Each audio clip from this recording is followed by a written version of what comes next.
Welcome to the Travel Leader Podcast. I'm your host, Rachel Vandenberg. On our show, I interview and connect with leaders across travel, hospitality, and tourism. We talk leadership in our industry, what has shaped them, the successes, failures, and everything in between. On today's episode, I'm speaking with Morgan Van Liew, National Director of Operations at LAZ Parking. The Travel Leader Podcast is brought to you by The Travel Leader, a leadership coaching and content company. I provide leadership coaching and workshops for individuals and teams to accelerate leadership performance. Learn more at www.thetravelleadercoach.com. Hello, welcome to the Travel Leader Podcast. I am Rachel Vandenberg, and today I am here with Morgan Van Liew from the LAZ Parking. And you're the national director of operations. It's a pleasure to have you here today. Hey, Rachel. Nice to see you again. Thanks for having me. I'm excited to be here. It is always love meeting people where we find these natural connections to one another. And we share a couple of them, both being from the state of Vermont, but also having some Dutch heritage as well that we discovered in our pre-conversation together. Yeah. Quickly to share with everybody, I was at AHLA's Forward Conference and you were presenting, and you put on the screen a sign from a hotel that you still run, if I'm right, or maybe My parents sold it when I was a child. Yeah, that one. So it was a fuzzy memory for sure, Yeah. right? But right away I was like, man, I know that sign. I know I've seen that sign before. And so then I was probably a little distracted. I was on my phone trying to solve that mystery. And I think I finally figured it out. And that's ultimately what led me to reach out to you, realizing we were from the same area. And then I noticed when I was reading your bio at that time that we both share the Dutch heritage as well. So Yeah. some cool connections. Yeah, lots of, and I mean, who would have thunk, right? Like, we're in Chicago, you're from Dallas, I'm from Right. Vermont, and you've driven by the property that I grew up in. It's crazy things happen. Well, it's great to have you here. Yeah. So speaking of red threads, I would love to know, what is the red thread for you throughout your travel and hospitality career? Yeah. First and foremost, I would say that's an interesting exercise to go through for yourself, to try to reflect on what that is. And as I went through that, I thought I maybe found the answer a few times. And, you know, our careers arc and flow almost like waves, and there's a lot of change. And what I found with maybe some of these concepts were present for most of it, but in many cases they weren't for all. And the one that I landed on that I really feel like has been present through my entire career is empathy. And I would guess that maybe that's not the only time you've heard that said or shared on this podcast. Empathy has been with me through good times and bad. I would say in good times, maybe an example would be you feel like you're successful and you look around and you say, who needs my empathy right now? And we're lifting up. Who can I take on this journey with me, right? And then in the hard times, I would say empathy kind of becomes your guide on how to get through those hard moments and how to make the right decision. So no matter what stage of my career I was at, I feel like empathy really played a prominent role. And so many of us in hospitality are empathetic. I think that's what leads us to want to help, to serve, and probably what brings us to hospitality in general. I would say life can be hard. The workplace can be hard. And if I'm looking for ways to help, which I am, right? Like others in our industry, where I've really landed on with that is I've done my best to model being the leader that I would look for, or I am looking for myself, right? And I'm not saying I get it perfect all the time by any means, right? But I wake up every day and I try to model that. And I think in many respects, that's how I try to help. That's my little way to help and give something back. Yeah. As you were, talking about your process and thinking about this, I could almost see what you were going through when you were preparing to answer that question. And I'm wondering, was there a specific moment that you were visualizing in your head or stories of a specific examples where empathy came into play? Yeah, there certainly were, right? I kind of, that process was like going through the different phases of my career. And a few times, I got about halfway through. And then I was like, well, I kind of challenged myself, like, it was this thing present. So empathy was the one I found showed up very differently, but it showed Mhm. up consistently. There's probably a number of examples I could give that illustrate that. One, and I'll keep it kind of generic for obvious reasons. One that Yeah. comes to mind though is, probably within the last, it was probably a little over 10 years ago, I got brought into a property, and I would call it a distressed property is probably the right way to say that. It was struggling financially. The service results, there was some opportunity there. And I think it's fair to say that the staff was probably not all that happy as well. And I think those things tend to go hand in hand, right? Mhm. It's more uncommon to see them isolated than you might think. I think often when you have one, you tend to have all of them. And I, in my role, was kind of brought in at the time to make an assessment, like, what do we have to do about this problem? What is the recommendation? And I'm vastly oversimplifying these dynamics here, but I would say a lot of times in those moments, there's an easy answer in front of you from a business standpoint. And what I mean is, often you're being sent at the direction of the owner or somebody who is ultimately reviewing the bottom line, right? Mhm. And it's the easy conclusion to come to is to cut cost to kind of regulate that situation, at least in a short term sense. Because that's an easy conclusion, I'm often a little mistrustful that it might be true, right? And I think what I really did in that moment that, and even reflecting on it, I felt a little pride about how I approached it. I worked hand in hand with the line level staff for, I want to say, 4 to 5 weeks. That was the way that I decided, if I'm really going to give this an authentic shake and make sure I understand what's going on here, I'm going to get my hands dirty, so to speak. And obviously, when you have that experience and you're working alongside the hourly staff, there's so much you can learn from Mm. doing so that you won't pick up from an interview or a conversation or a stop and chat or reviewing the numbers. And again, I'm keeping this simple for the sake of time and for the sake of the specifics. But what I really started to understand was happening in this picture was that all the tools to be successful were there. The budget was appropriate. We had the resources. We had everything we needed at this time. But what we also had was pretty dissatisfied staff.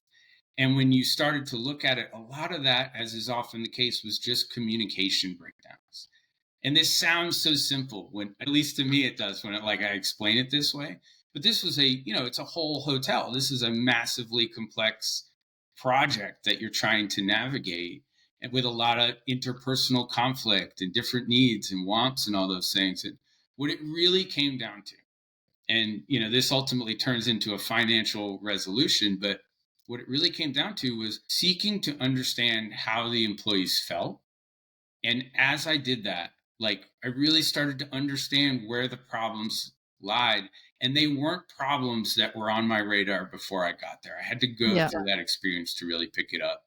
It ultimately really, I would say, I approached that with, empathy to understand how they felt, empathy to really give it the time, not just, don't just tell me the answer to this problem, but like, tell me how you're feeling, tell me how that shows up for you, how does it affect you every day.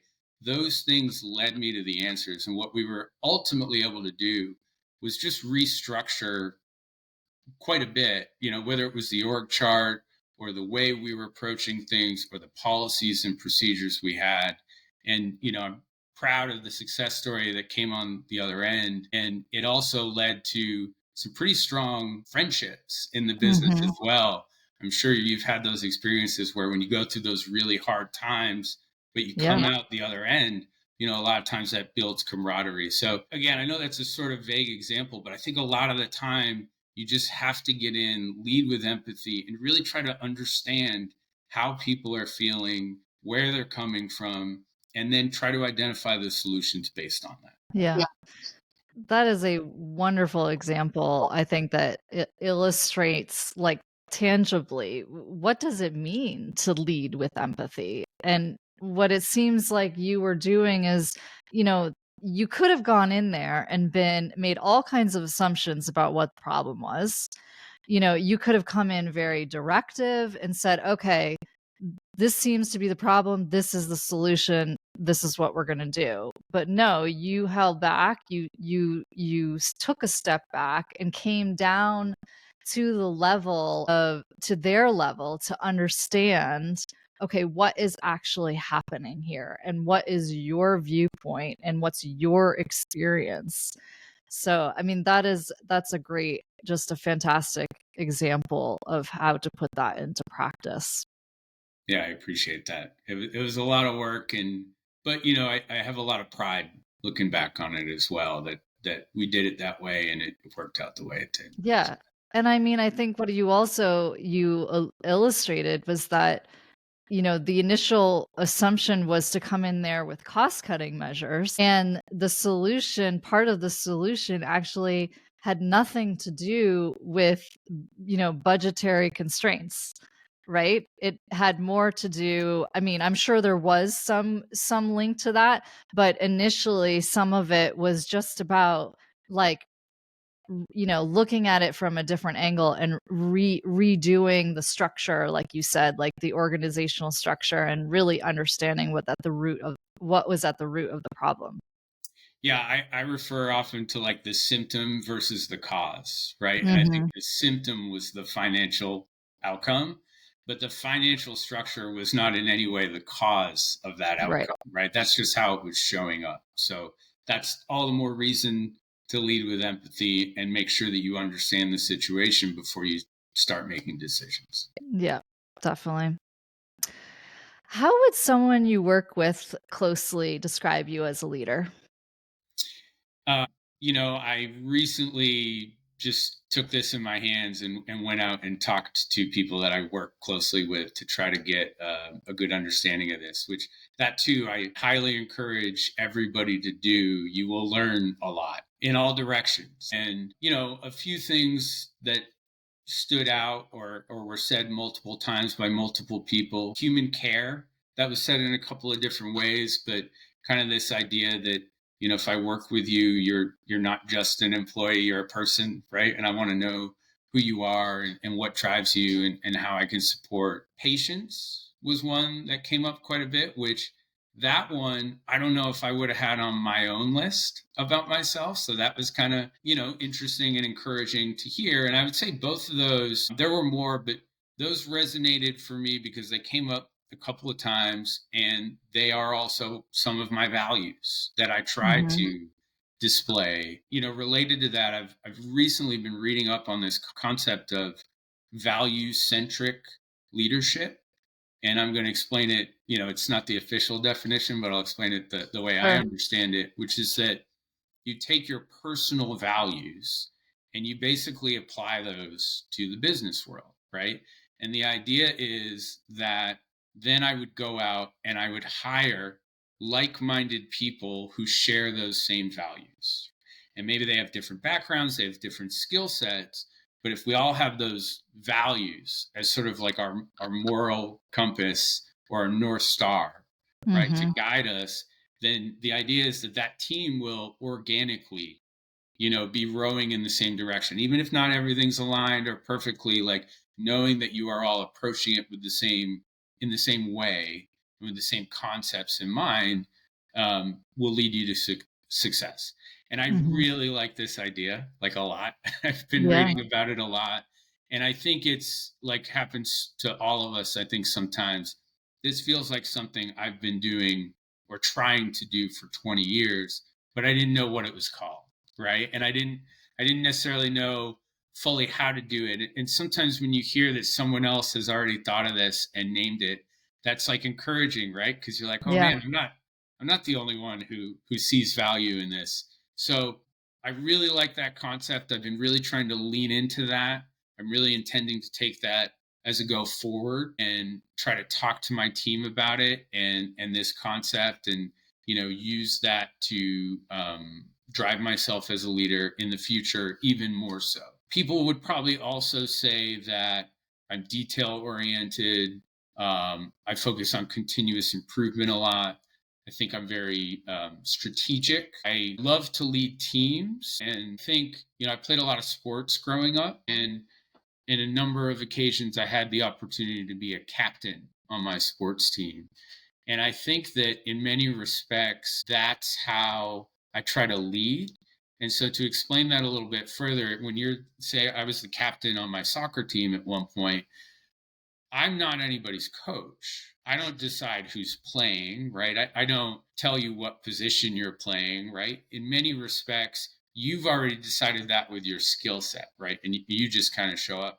I'm your teammate, but I am a leader of that team, right? Hmm. And that really reflects my leadership style as well. I do very little by force.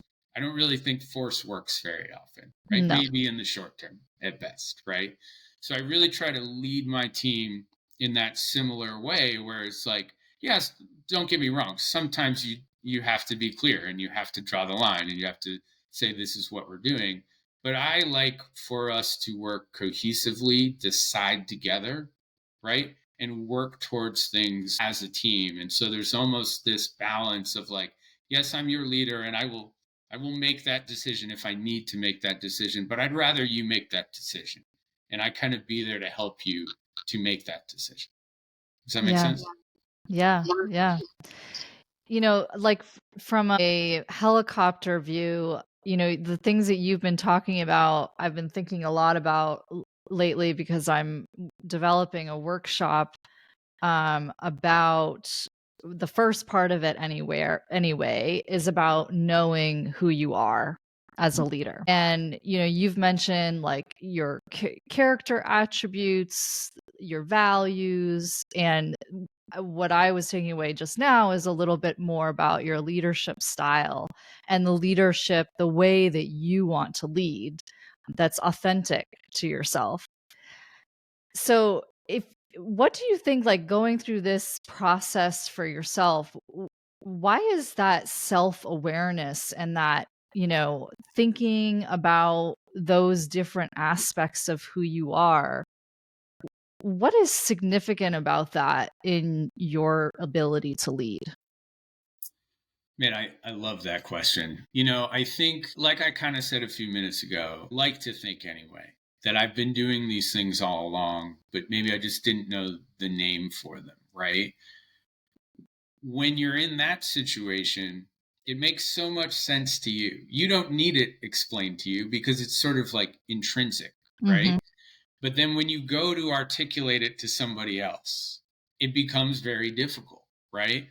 And for anyone in the world who has ever tried to explain like who you are as a person to somebody and then they don't get it, like Mhm. that is a frustrating experience, right? So I think the answer to your question, and I've probably been on a multi-year journey with topics like this for, I would say, probably the last 5 years specifically, but going through the exercise of just naming everything, like what are my values, right? Like what are the things I'm setting out to accomplish, is so healthy, right? Yeah. Because there weren't very many surprises in there. It's not like in going through that, you're like, I didn't realize that. You know already, but your ability to clearly articulate it and share that with someone else, it was a lot harder to do before, I guess is the answer, right? Like now I just feel like I can sit down and I can have a conversation with someone. I can explain, this is how I'm looking at it, right? And this is what I'm trying to accomplish. A lot of the times that invites them to share the same. They might say, Mhm. well, this is how I'm looking at it, right? And this is what I'm trying to accomplish. Now you've got a real place of understanding going, where even if you don't align, right now you understand each other. And I think that is always going to help sort of get to that place of shared understanding, and therefore progress and success a lot more often than not, I would argue. Yeah. I also I think when you were answering the question earlier in the conversation, I sensed you also felt this sense of like self-validation, that there was something internally powerful about it in having these realizations.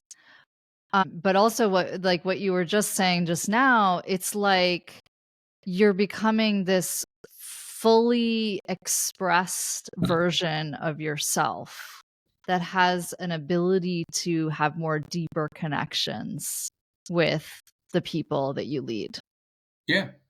Well, the everyone else does not know what's in here, or what you're thinking, right? And so it's such a simple concept, but when you can help people to understand why you're thinking the way you are, and how you're looking at things, it does so much to connect people. And that is Yeah. obviously a two-way street. It's a three-way street. It's as many streets as you want it to be, right? I just think there's so much value in power in trying to understand each other as humans, simply Yeah. put. I mean, I can relate so much to this journey that you're on, which I am also on. I have also had those, like, when I started reading a lot about leadership, and I also do a lot of this reflection about these, pivotal moments that happened in leading at my hotel. And then I would read a book about it, and something that happened, and this like light bulb of connections would happen, and I would be like, my God, that's why that works. Right. There it is. Yeah. Right, and like some social scientist, who has researched these phenomena, confirms what you said, that you already felt inside was intrinsically true. And so I could feel exactly what you were talking about in that moment, because I've been there many, many times It's for sure. validating, right? It feels good. Yeah, Yeah. yeah. So continuing on this path, getting deeper into who you are. I love to learn, first and foremost, and I love to try to pass that learning on.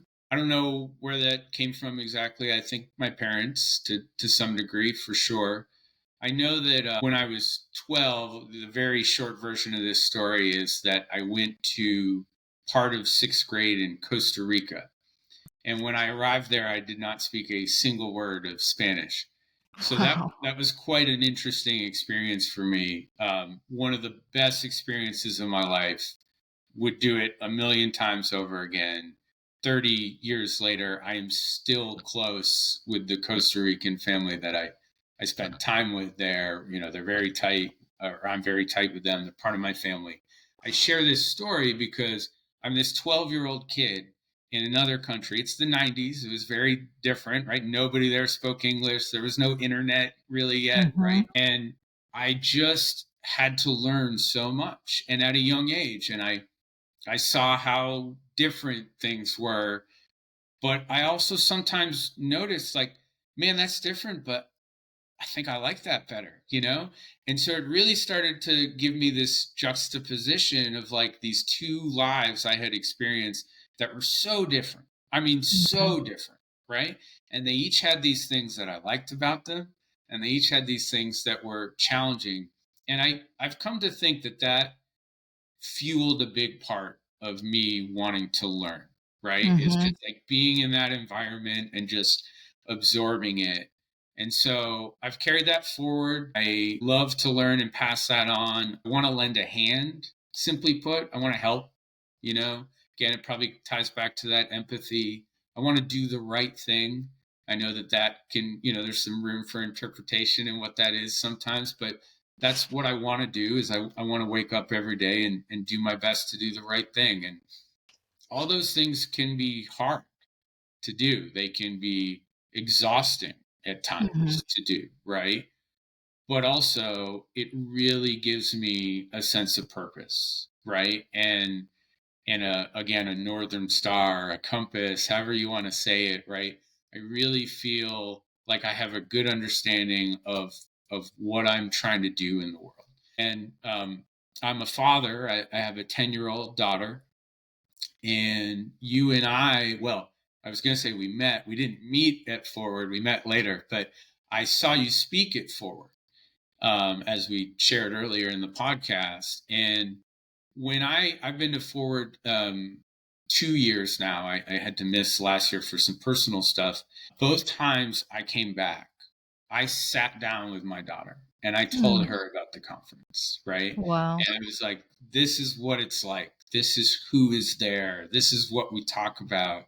And she was really interested, which I think was the first thing that, like, I wasn't sure, right? She's 10. She might be like, I Yeah. want to go ride my bike, leave me alone, right? But Yeah. she was really interested in what I had to say. And so I guess where I'm going with this is that's me passing my learning on, right? I Right. go to that conference, I learn, I come home, and I pass those learnings on to other people, but I passed them on to my daughter, right? And we sat down and did it. And I like to think that could also be lending a hand. That could also be doing the right thing. So I really try to use those. Again, I'm trying to simplify it down, but I would say in many respects that's who I am. And I Hmm. try to go forward, whether it's in my personal life or my professional life, and do those things as often as I can. Yeah. What, as you were telling both of those, those examples of living in Costa Rica and attending something like Forward, what I was also imagining is how being in those kinds of situations broadens your perspective. Yeah. And yeah, can you say a little bit more about what's important about that? What's important about that? Yeah, I mean, I truly believe that diversity in all forms is healthy. And I know we conjure up certain concepts when we hear that word, but when I like diversity literally means like getting as much different perspective and ideas as you can in any one situation, Mhm. right? And it's not really any more complex than that. From a logical standpoint, you can be like, well, if I want to do the best I can, why wouldn't I invite as many Mhm. ideas as I can, right? It's kind of that simple. I don't know where I picked that one up. I feel like I want to credit my mom for this one. I think she was really good about instilling that in me. But again, I'm 12 years old in Costa Rica. I did not know a single person there that spoke English, right? That looked like me, that thought like me, right? And was it a little scary sometimes? Sure, a little bit, right? But you know, these are the best people in the world, right? They're just different. They have different backgrounds than I do. Mhm. They have different experiences than I do. That's it. They're wonderful. And I look back 30 years later and I'm just so grateful that I stuck with that, right? That Yeah.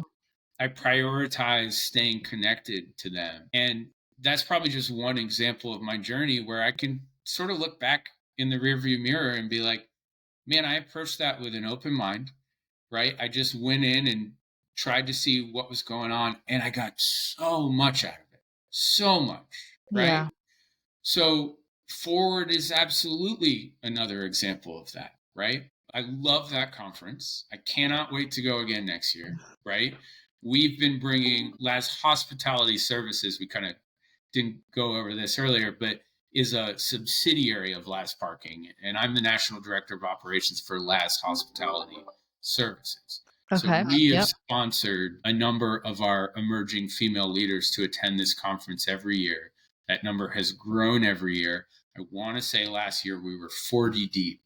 We were the people in the gray jackets, if you saw. Oh, I saw you. You were strong and proud as a group. It was awesome. It was amazing. Like, I don't show up there thinking I have all the answers. In fact, it's very much the opposite. I show up there thinking I probably don't know what I'm talking about, and I need to listen as much as possible, right?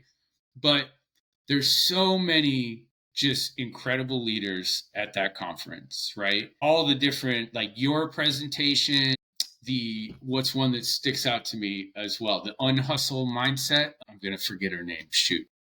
Milena, Thank you. I think. I, Yeah, I think you're right.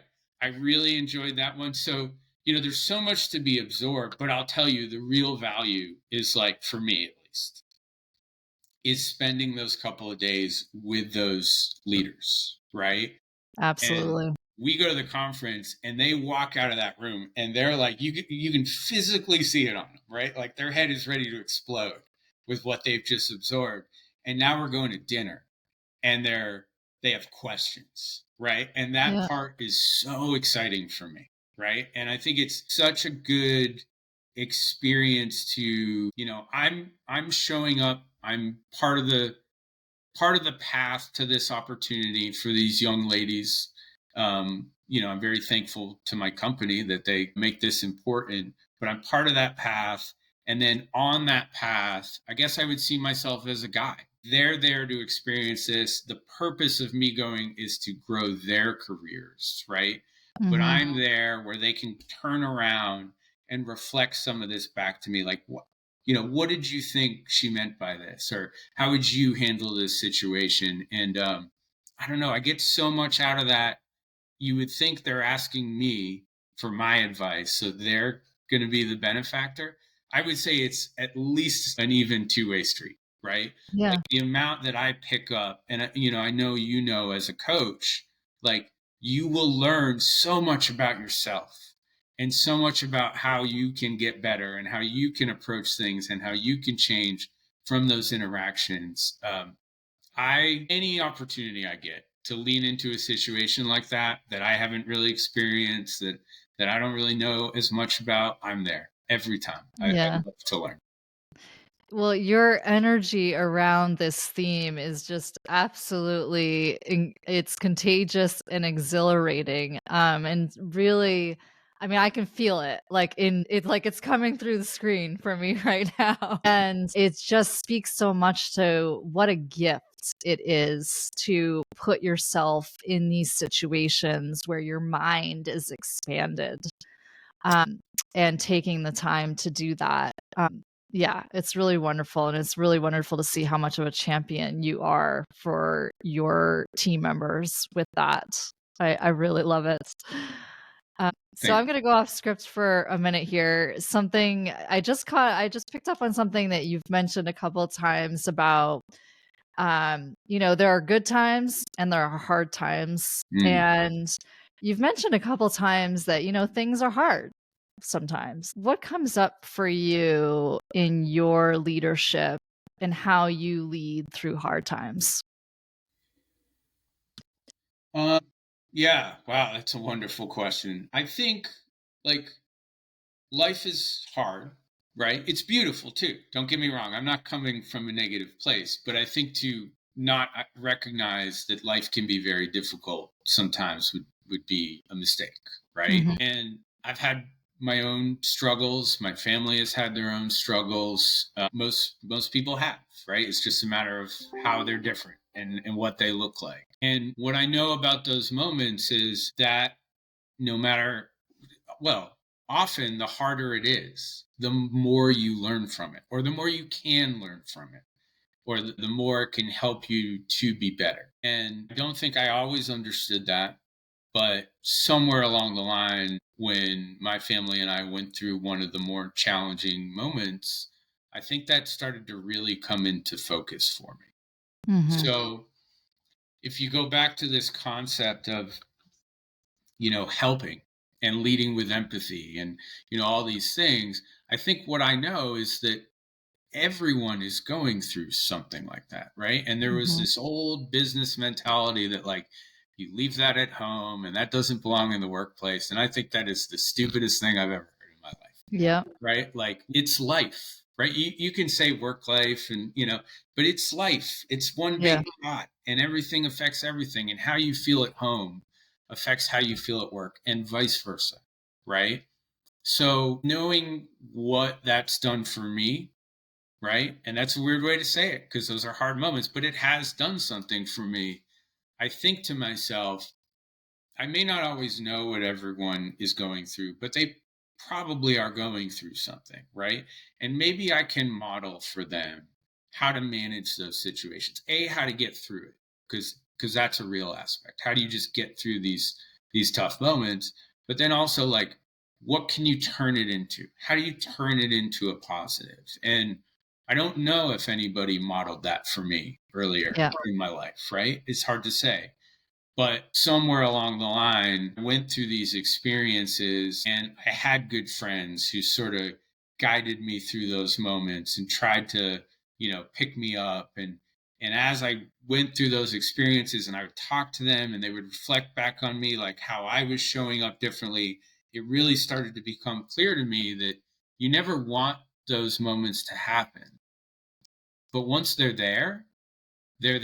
And all you can do at that point is try your best to turn it into something positive. Which, if somebody said that to me at 15, I probably would have rolled my eyes at Right. myself, right? But it's real.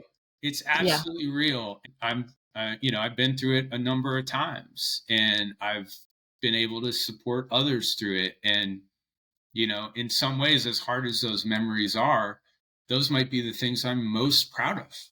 Yeah. It's like whatever small part I played in somebody else getting through those moments, like that makes me feel good, no matter how Yeah. small it is. Yeah. No, and it's asking yourself in that moment, what is the lesson I am supposed to learn right now?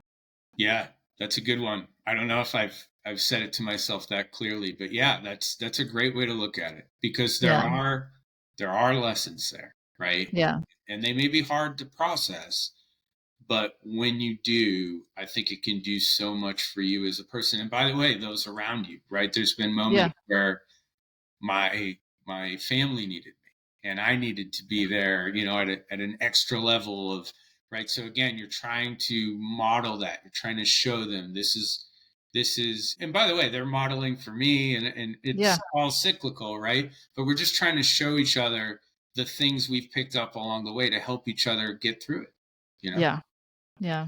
No, and I mean, just for our listeners I just want to accentuate how important this point is because there's even, there's data behind it in terms of employee engagement, which shows that, what the exact sentence that you used, what happens at home impacts what Mm. happens at work, and what happens at work impacts what happens at home. I mean, and those are just, two very polarized spheres of our lives as examples, but you can't pretend that those can be completely compartmentalized.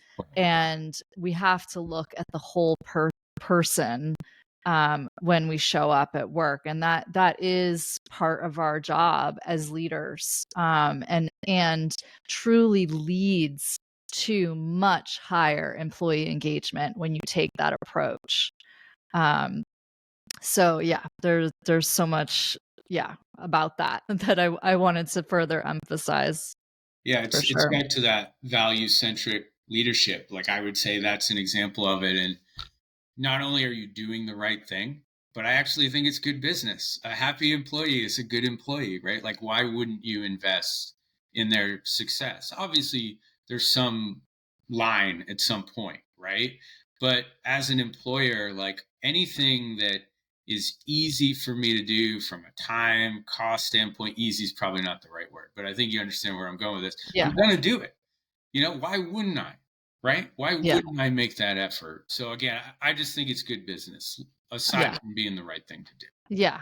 Yeah. It's number one, it's the right thing to do. But number two, if you're still having doubts, it's Yeah, also you good need for the more bottom line. encouragement. Yeah. Moving on a little bit, what are you most proud of?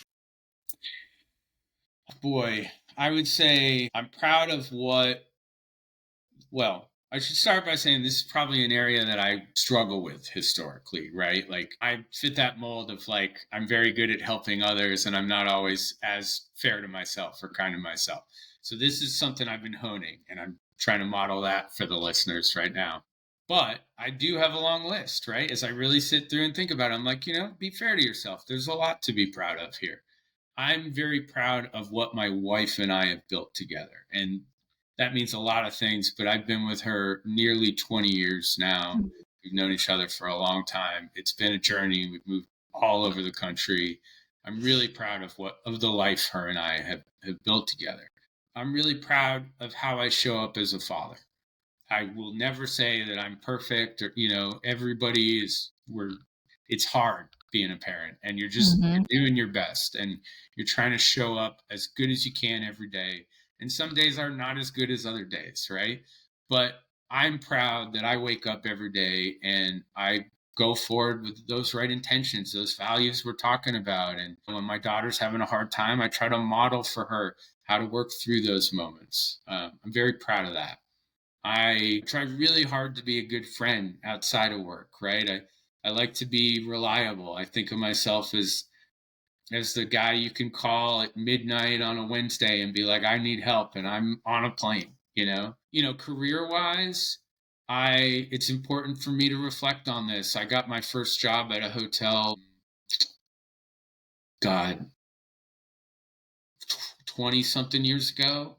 And I had to go buy a suit for the interview because I didn't own a suit, right? And it didn't fit. It was too big, right? Like I didn't really know what I was doing, but I got the job, right?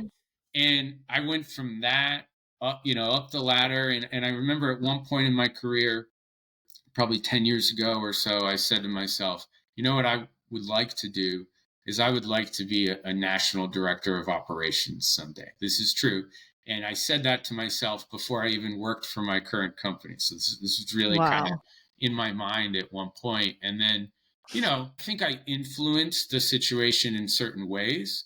But at the end of the day, I'm not the one who decided that this job was going to exist. And this job eventually opened and I went after it and I got it. Right. And I've now had this job for seven.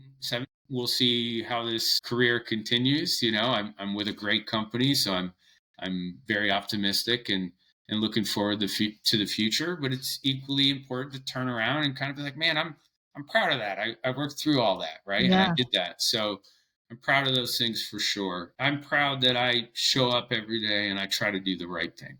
That's Yeah. really important to me. And again, I'm acknowledging that that's somewhat of a vague concept at times, but I tried to do that. I'm Yeah. proud that I've had people within my company say to me that I am perceived as having very high integrity. That's one Yeah. of my values. I'm not sitting here saying I'm perfect. I make Right. mistakes, right? But for me to show up every day and try to do that and then see that affirmation from other people, that means a lot to me as well. And so these are all tied to those personal values I have, that value centric leadership concept. But I would also say that these things have affected my career growth, right? Like they're not mutually exclusive. I think that when you show up every day and you try to do the right thing, people notice that, right? And Yeah. that tends to lead towards more opportunity and tends to lead towards more opportunity to speak to people and then they can hear more about who you are. So I'm a big believer that you can't rush success. You do it the right way and it builds over time and you get there. And whether in my personal life or professional life, I've tried to show up every day and do that. And I'm proud of that. Yeah. I love the full picture that you've painted across the all the important parts of your life. And especially I will point out that it's not all the time that I get a male leader who talks about their family, on a Mm. professional podcast. I get a lot of women who do that. Yeah. Um, I think there's this fear sometimes that again, going back to that idea, like this is my personal life and this is my professional life and they're not interconnected. So that is absolutely such great role modeling for what we need more of in this world. You've really hit on all the aspects, going also not to just what you've tangibly accomplished, which by the way, kudos for that vision that you had of your future career. And that's something I've been thinking also a lot about with my coaching work is how important that is for people to work on and think about that vision. Right. But also really just deeply reflecting on who you are as a person, as a whole person, and the being of who you are. Wow. Really wonderful. I appreciate that very much, Rachel. Thank you. Yeah. So we're about to come to the end of our time together, but before we go, a couple more questions. What vision would you pursue if you had everything you needed to succeed right now? Yeah, I like that question. First and foremost, my team, and when I refer to my team, I mean that in LAZ Hospitality Services has a national hospitality focused team that supports the different regions and their success at hotels. My team is doing very well. The whole team is, we're growing, we're having some successes, we're developing as people. I would love to see that continue. I'd love all of us, we're 60 right now. I'd love to see us continue to grow and develop and get promoted. And, if nothing else, it's a great team of human beings. So I want to see that for them. Um, I'm thinking about this pretty broadly, right? Because it's like if I have everything, that means I can do quite Yeah. a bit. So advocate for employee rights. And I know that, oftentimes somebody in a seat like mine might not be thinking that way, but I love our industry. I love it. I want to be abundantly clear about that. I also think we have some opportunity sometimes in, a lot of it is sort of antiquated culture around how many hours you should work. And so if I had a platform personally, I think in general business, this 4-day work week thing, there's a lot of evidence to suggest that it's working. I think it's Hmm. going to continue in that direction. Acknowledge that how to do that in hotels is hard. Like, I don't have the answer in my back pocket, Yeah. but I do believe that we need to figure it out, or I think we're going to end up behind other industries. So I would advocate for things like that. The unhustle mindset that Milena, Yep. God, I feel bad for not recalling her last name right now. We'll have to put it in the notes Yeah, or it's something. But not coming to me either yeah, immediately, but keep going. the whole concept was just that this whole rise and grind or hustle mindset, that it just doesn't work over the long term. Yes, like maybe you can wake up one day, have that concept and go out and do it, but it's not sustainable. And I would try to retrain people and how they think on that. I would be more active in charity. I am active. I'd like to be more active in a number of ways. There's, a handful of things that I'm passionate about. And if I had more time and platform and money, I would probably do that. And then I would have a hotel in Costa Rica, which has been my Yeah. dream since I was 21, I think. Oh, And that is still the plan. We'll see how that goes. But oh, that's great. Well, thanks for sharing that broad spectrum of dreams. It's important to dream because if we yeah, don't, you'll never get there. So important. it's hard. And I've found, I'm not saying everything has worked out for me in life, but I have found that when I have dreams that I keep in focus for a long time and I stay focused on them, I usually get there somehow, some way. Maybe Yeah. not the way I originally expected or intended or, on the path I pictured, but I'm a big believer in that as well. Yeah. No, I'm right there with you. You got to throw it out in the universe and keep your eyes on it Yeah. for sure. So before we close, is there anything that we didn't get to today that you would really like to share before we close? Boy. We covered a lot. Yeah, yeah, yeah. It's funny. I'm thinking about, what I'm going to talk about on this podcast. And a lot of it is trying, as we've said a few times, trying to model what works and what's worked for you and how to approach things. And I can't help have this thought as I do that of like, well, I don't want to get on this call and start talking about all these things I'm great at. Right. And there's like this little bug in the back of your head that's like, have more, Humility. yeah, more humility in what you're saying. And that's interesting in and of itself, right? Because it's something I've struggled with a lot. I think I'm super aware, which can be a blessing and a curse at times. I try very much not to come across that way. But also, and this is why I'm sharing this, I have started to realize that I'm doing myself a disservice, and I maybe am doing those around me a disservice when I don't do those things, right? Yeah. And so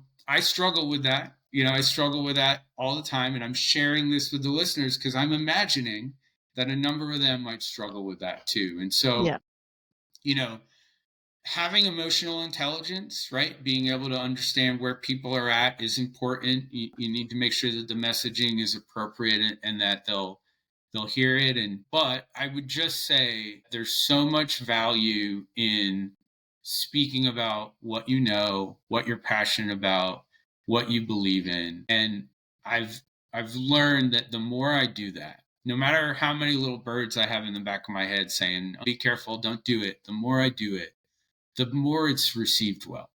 And the more people seem to enjoy talking to me and working through things. And so I share Hmm. that because maybe there's some listeners out there who that might resonate with, right? Yeah. And really what I'm telling you is like, just try. Just Yeah. jump in the pool. Like you can always get out, right? I think I would just impress upon people to trust yourself, right? And try to go out there every single day and just have some positive impact on somebody somewhere. And I think that Yeah. will help you go home every day and feel a little more fulfilled and a little more confident to go out there the next day and do the same. Yeah.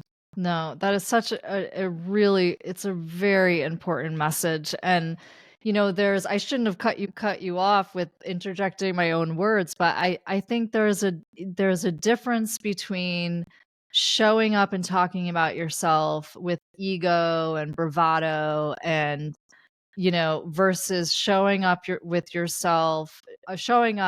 confidently and humble Right. at the same time. And that is possible, and I absolutely felt that from you today. I mean, you expressed many times that you are a person in evolution, Mm. in discovery, in learning, but you've also have some things to share about your experiences and Well, what you've learned along the way. And I think when you have that balance and recognizing that, yes, I have some great qualities that I can, talk about, and I'm learning at the same time. You're doing exactly what your message was all about, is you're giving other people permission to do the same. And it's so empowering for people when you do that. So wonderful. well, thank you for saying that. Yeah, I certainly try every day, and again, like I said a moment ago, if I can go home every day feeling like I made one positive impact somewhere, that makes me feel good. So, Yeah. Great. Well, thank you again for this wonderful conversation. So much in depth learning for me. So, thank you. And we'll be in touch. This is the Travel Leader Podcast. Rachel Vandenberg. See you next time. thanks, Rachel.